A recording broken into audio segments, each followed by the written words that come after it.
Hello guys! This is Donna again and welcome back to my YouTube channel. Today, gagawa na naman po tayo ng isa na namang pang-negosyo recipe.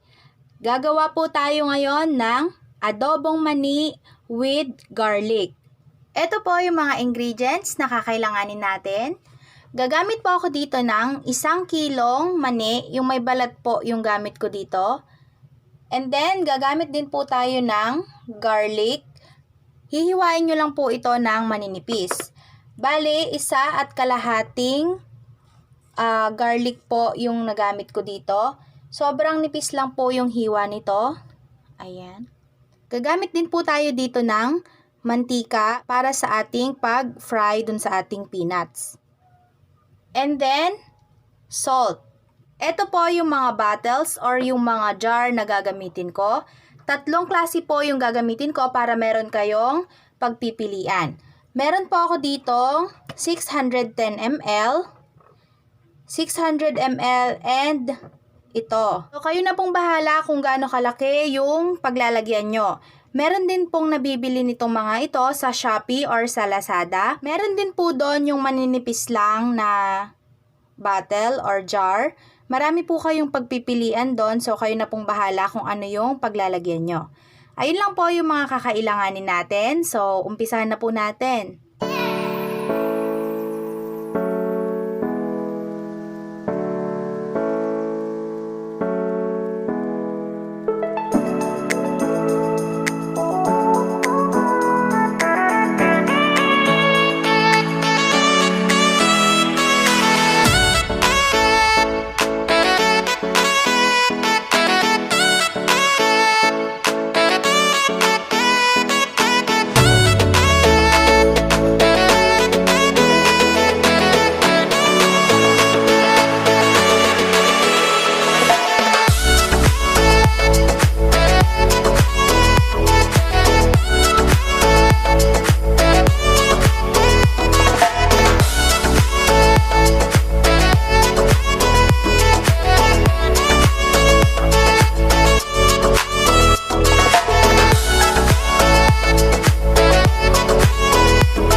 Ito na po yung naluto natin na peanuts.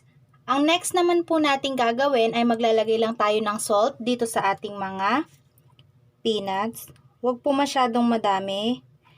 Kaya mas maganda po yung ganito yung gamitin natin na salt para matansya natin kung gaano lang karami yung ilalagay natin na salt.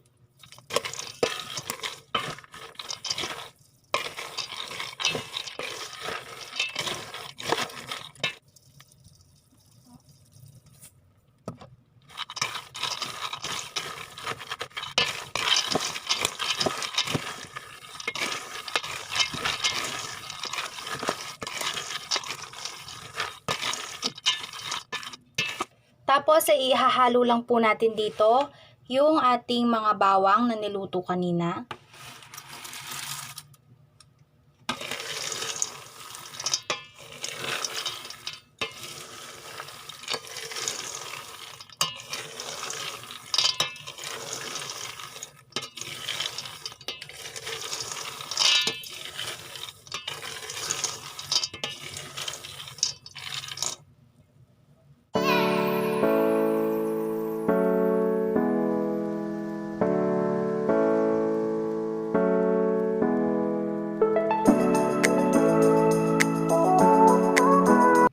After po nating mailagay yung ating bawang, medyo papalamigin lang po natin ng konti ito bago natin ilagay sa ating garapon or sa ating tub.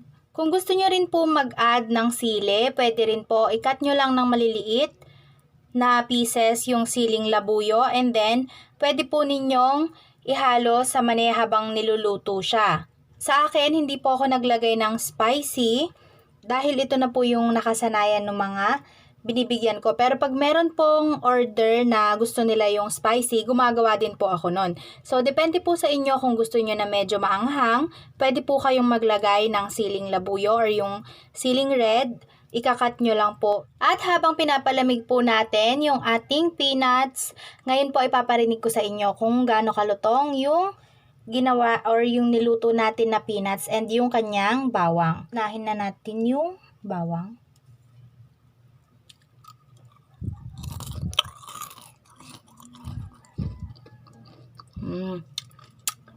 Lutong niya. Isa pa. Sabayan natin ng mani.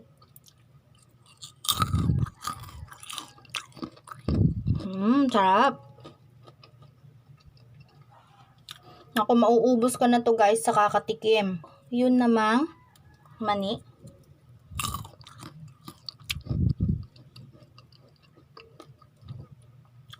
Ang sarap nito. So, ayun, narinig nyo na po kung gaano kalutong yung ating niluto na bawang at mani. So, isi-set aside muna natin to para lumamig and then ilalagay na natin sa jar.